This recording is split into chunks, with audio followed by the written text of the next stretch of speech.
Bangalore, South India's garden city, is bursting at the seams. Rapid industrialization in the 1960s and 70s hastened the rural exodus, bringing overcrowding and poverty to the fringes of the once elegant residential areas. Within the last 2 decades, Bangalore's population has almost trebled, and there is no sign of a let-up in the flood of migrant labour from the countryside.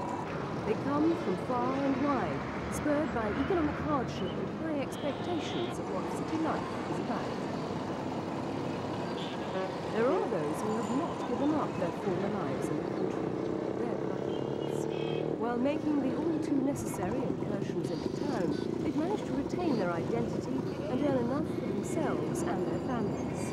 At the same time, they make a vital contribution to the urban economy, providing food for the city's 4 million inhabitants.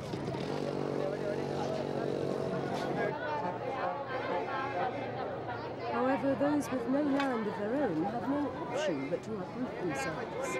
Once they've moved in, often to join relatives already settled in one of the many sprawling slums, the new migrants find it hard to cope with the pressures of an alien environment. Even closely knit families are pushed to the brink by poverty.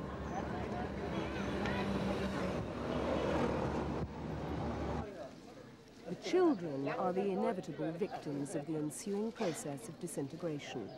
Abandoned by their parents, many of them end up on the streets. There are 25,000 such children in Bangalore. Known as ragpickers, they collect and sell waste paper and plastic for a living.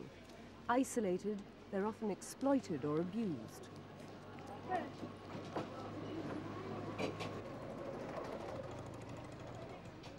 There is a brisk trade in waste which, once sorted, can be sold for recycling at a sizable profit. This boy is fortunate. The shop owner is registered with an organisation which promotes the ragpickers' interests. Set up more than 10 years ago, the organisation, known as REDS, has done much to provide support for children on the lowest rung of the social ladder.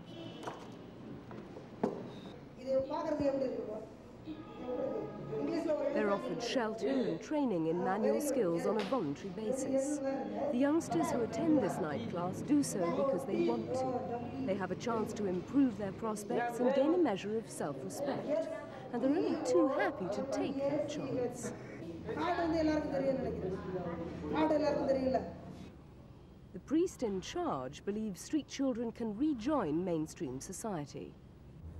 Child faces violence, child faces sexual abuse on the street, uncertainty, and because you are on the street, you always remain as illiterate and social failure to a great extent. A small percentage of the boys really move up in the social ladder. When they are 16, they want some respect. They want to really find directions. If they are saved from street habits, what they pick up, then there is a possibility for this small tiny percentage of people or children to really have a future for themselves.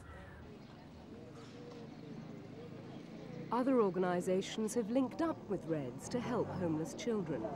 SKI stands for Street Kids International. In 1989, boys from REDS were selected as inner-city couriers under a scheme tried out successfully in Sudan 2 years earlier. Since then, the project has expanded. Here, the boys quickly realised that the literacy programme they'd been following was vital to their advancement. While in full-time employment, they continue to attend language and mathematics classes in the evenings. Under the scheme, they're paid a living wage, and for the first time in their lives, they're treated as responsible young adults. Their former life on the streets has given the boys one advantage. They know their way around the city. As couriers, they're monitored and can earn bonuses for cleanliness and punctuality.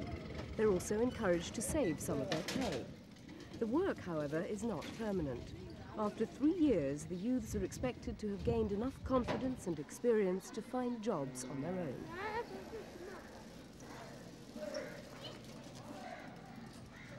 In the meantime, they have ample opportunity to get acquainted with potential employers. The Most boys here believe they've been given a unique chance, and their enthusiasm for the scheme is boundless. They say, yes, it should be extended to other cities in the country because it helps children from similar background to make a life for themselves. The project also has its share of failures. Unlike this one, some young recruits cannot cope with the self-discipline a regular job demands.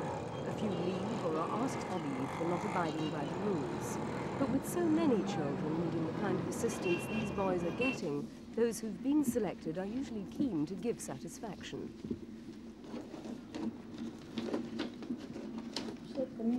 And more employers are willing to cooperate. These boys are the underprivileged, and if an organization like ours helps give business to ski courier, these boys are looked after. Tens of thousands still working for a pittance on the streets are a daily reminder to those who have escaped that theirs is a precarious world. No wonder they want to succeed. They know the alternative only too well.